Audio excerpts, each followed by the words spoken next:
Do you remember these bizarre Disney Channel PSAs from 2001? I saw a fire truck pass by the other day, and it had an American flag on it, and it was blowing in the wind. It was so amazing, and everyone just started clapping and cheering. The flag means everything to me. It means life, it means freedom, it also means unity, and it means... No matter if I'm Christian, Jewish, Muslim, Catholic, or any persuasion, that it's awesome to be an American citizen.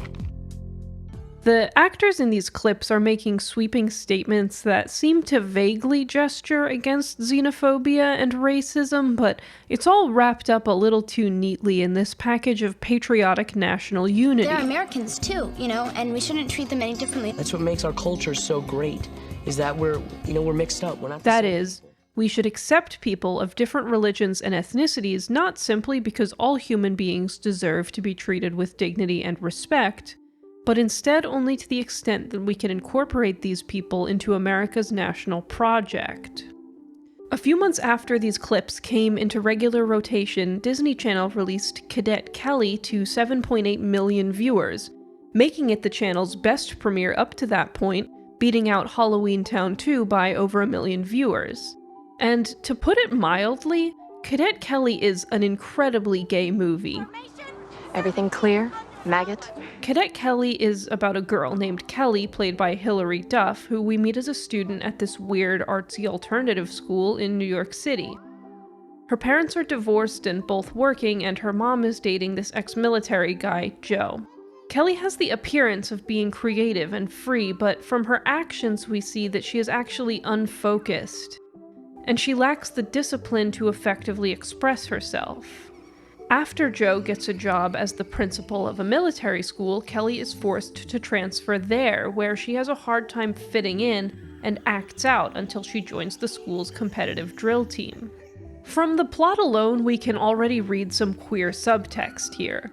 Kelly is asked to closet her identity at military school by adhering to the strict regulations for clothing and behavior. She is also asked to get rid of this rainbow-colored blanket that she considers a comfort object and a symbol of her old life. Meanwhile, Kelly is constantly butting heads with her traditional conservative stepdad and with her cadet captain, Jennifer Stone. On a superficial level, Kelly and Stone are competing for the attention of Cadet Major Brad Rigby, but his character is so one-dimensional and unimportant that he doesn't even appear on the movie's poster. Kelly and Stone have the far deeper, more passionate relationship here. Even Christy Carlson-Romano admits this. So this character, Captain Stone, was the sexual awakening for a lot of the girls that felt that way at that age. But this is kind of weird, right? I mean, Disney Channel has always been a little campy, but whether intentional or not, it's kind of bizarre to see so much gay symbolism juxtaposed against Junior ROTC in a time when Don't Ask, Don't Tell was still active US military policy, meaning LGBTQ service members had to remain closeted or risk dishonorable discharge and loss of benefits. There's this tension between the US military and the idea of social progress, which makes the military uniquely unappealing to forward-thinking millennial kids like Kelly and Disney Channel audiences.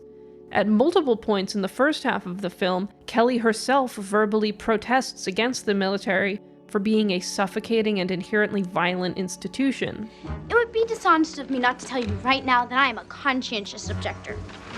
But even so, by the end of Cadet Kelly, Kelly learns to reconcile her unique identity with the rigid structure of the military school, and the military school, for its part, learns to accommodate her difference when her creativity comes to benefit the drill team. And this compatibility is eerily prescient of the way the US government instrumentalized queer identity and gay rights to advance the goals of the war on terror following the September 11th attacks on the World Trade Center. Although it was released in early 2002, Cadet Kelly was actually filmed between July and September 2001. And right around the time that shooting must have wrapped. That is the World Trade Center, and we have unconfirmed reports this morning that a plane has crashed into one of the towers. Moments later, a second 767, as the world looked on in horror on live television, slammed into the nation's premier symbol of American capitalism and economic. We will direct every resource at our command, every means of diplomacy, every tool of intelligence, every instrument of law enforcement, every financial influence, and every necessary weapon of war, to the disruption and to the defeat of the global terror network. Our war on terror begins with Al-Qaeda, but it does not end there. Following the attacks, America launched a horrific campaign of violence against Muslim people. 9/11 was used to justify the American invasion of Iraq, even though Saddam Hussein was not cooperating with al-Qaeda, and by a convenient coincidence, just a year earlier, George Bush had run on a platform that included supposedly liberating Iraq by deposing Hussein. By supporting the Iraqi opposition. The law in question is the Iraq Liberation Act. It actually authorizes some funds for the purpose of organizing and mobilizing the internal opposition to Saddam. He thinks that's the right approach. He thinks it's domestically, hate crimes against Muslim Americans and Sikh and Arab Americans mistaken for Muslims spiked dramatically, and the Bush administration implemented the Patriot Act to justify the harassment, surveillance, and torture of Muslim people in the name of the war on terror. Of course, although it does prophetically name-drop Iraq war architect Donald Rumsfeld, Cadet Kelly doesn't actually portray any of this directly because it hadn't happened yet, and also because it's a movie for children. But that doesn't exempt it from influence by some of the same jingoist narratives that the Bush administration was pushing at the time, even before 9/11 happened. Although it was now easier than ever to rationalize Islamophobic public policy, it wasn't a new invention. American exceptionalism privileges monogamous marriage, the nuclear family unit, and heterosexuality because these are all considered morally correct according to Western values. By contrast, whatever is non-Western is homosexual or perversely heterosexual. Think of the tropes, which go back centuries, of men of color as either effeminate and unmasculine, or as debauched, animalistic heathens with multiple partners. Non-Western cultures are seen as failing to produce correct heterosexuals. Therefore, we can excuse our interference in foreign affairs by saying that these people, and their oil reserves, need to be saved from themselves by our white American cultural values. By extension, there is also a pervasive idea throughout American history that anything that is homosexual is a threat to the national project, and vice versa. During the Red Scare, spearheaded by Senator Joseph McCarthy, government employees and Hollywood professionals were barred from work for being suspected of communist sympathies, which could just mean refusing to expose a colleague as a communist. Running parallel to the Red Scare was another movement now called the Lavender Scare, through which McCarthy also alleged that gay people were a national security risk because of their supposed moral depravity. These were not separate phenomena. Communism and homosexuality were explicitly linked. The narrative was that if you were debauched enough to love people of your same gender, then your weak moral fiber made you susceptible to the allures of communism and anti-American sentiment. Never mind that it's pretty reasonable to resent a government that will fire you for being gay. Then again, I'm gay, and I'm insatiably horny for the dictatorship of the proletariat, so maybe they were onto something. But how do we get from "If you want to be against McCarthy, boys, then you gotta be a communist or a cocksucker," to the queering the military narrative of Cadet Kelly? Here, queerness is not the national security threat that it once was, and this whole transformation is embodied by Kelly's interactions with Captain Jennifer Stone. Kelly is the antithesis of Stone. She has a cheery disposition and flamboyant fashion sense to contrast Stone's hot temper and strict uniform, and while Stone is a proud military brat, Kelly makes several anti-war comments. I believe in gun control. Initially, Stone views Kelly as a threat, not only to her authority, but also to her relationship with Brad. Stone's natural reaction is to suppress Kelly's difference, to demand that she learn the language and customs of the military, spend hours doing physical exercise, and give up her non-regulation gay blanket. And as long as she antagonizes Kelly, Stone is also motivating Kelly's desire to undermine her and compete with her. Crucially, though, Kelly loses this motivation once the school's drill team begins to embrace her. Then she and Stone become collaborators. They now have a shared goal, and it is in their best interest to cooperate, which they do to great success. The drill team becomes a site of positive and structured creative expression for both girls, and as they do their climactic little ribbon dance together, with Brad nowhere to be seen, the romantic tension is palpable. The relationship between Kelly and Captain Stone is a textbook enemies to lovers arc. And so is homonationalism. Homonationalism, a term coined by Jasbir Puar in her book Terrorist Assemblages, refers to the structure by which queer people are made complicit in nationalism, and queerness, previously thought to be antithetical to American values, is folded into the state, which was traditionally considered to be heterosexual or non-queer. But this isn't a completely one-sided process where the state is the agent co-opting the struggle for queer liberation. Queerness has to be performed the right way, I misspoke there. Just kidding, I didn't actually, because in a white supremacist state, it is precisely proximity to whiteness that makes queerness palatable and even embraceable. White queer people can make a choice, whether active or subconscious, to prioritize their whiteness to broadcast that they're not one of those queers. Homonationalism should not be understood as merely gay conservatism or gay racism, nor is it even simply gay nationalism. Even left-leaning queer people must grapple with the nation's courtship because it is shaped the way that American people understand both queerness and foreign relations. You can resist its influence, but you can't opt out. Through this process, the nation seeks to neutralize the revolutionary potential that queer people have. Queerness is recuperated, the same way that Kelly stops being a threat to Stone once the school finds a productive, non-destructive outlet for her talents. One real-life example would be gay pride festivals. What started out as an anti-police riot by Black, Latino, and white working-class people in 1969 has become, at least in many mainstream events, a site for white queer people to reproduce the commodification of their identities under capitalism. In an article co-written with Maya Mikdashi, Puar cites a photograph of a gay pride float depicting Iranian President Mahmoud Ahmadinejad being sexually assaulted by a phallic nuclear warhead in response to his actions and remarks denying the existence and decency of queer people. This is how American exceptionalism wants us to view the military, a dominant, sexually modern white man fighting homophobia by assaulting a submissive, sexually deviant Middle Eastern man. Once this recuperation is a viable option, it becomes more alluring than simply suppressing undesirable elements.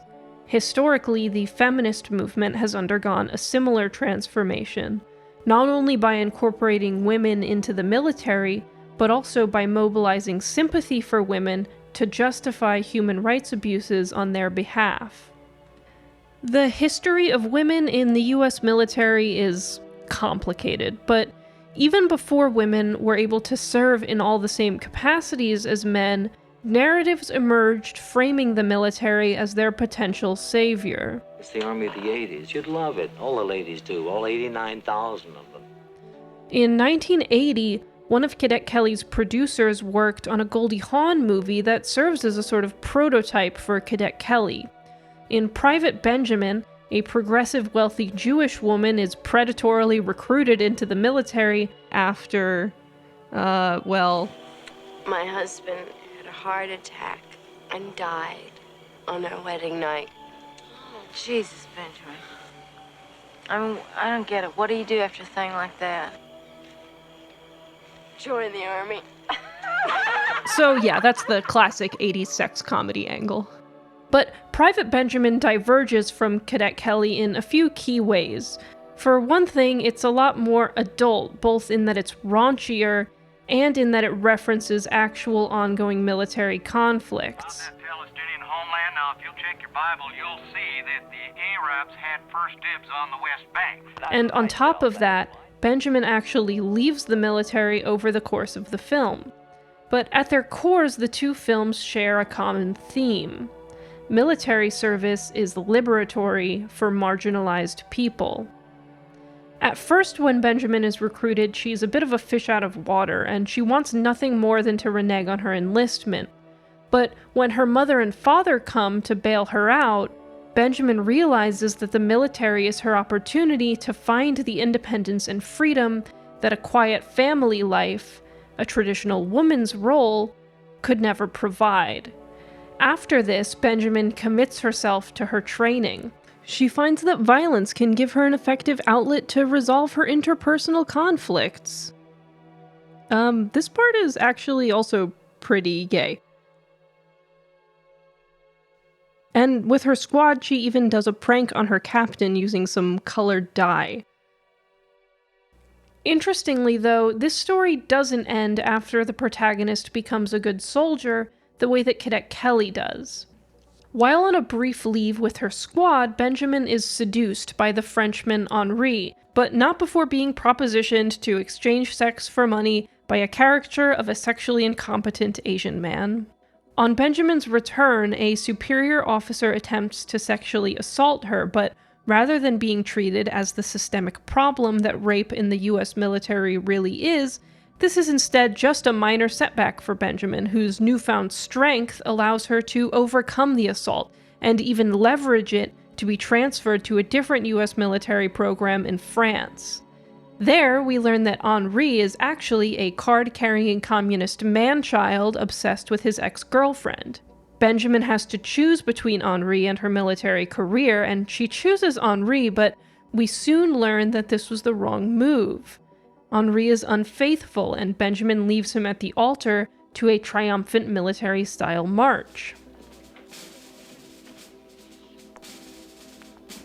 So, the movie hits all the important beats.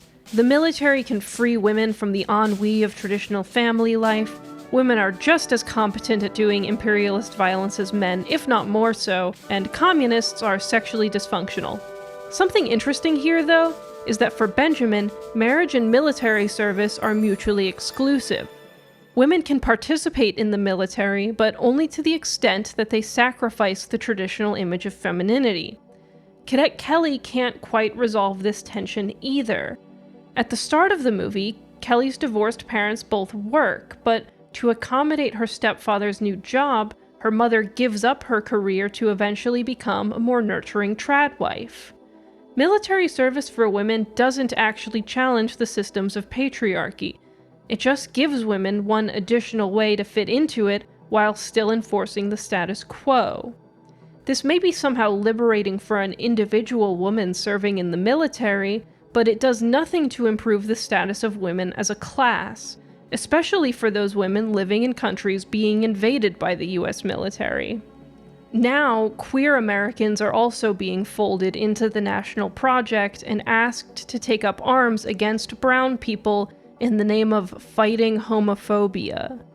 We can see this clearly, for example, in the way that US and Israeli propaganda markets Israel as a haven for LGBTQ people in the Middle East, positioning the surrounding Arab nations as inherently homophobic.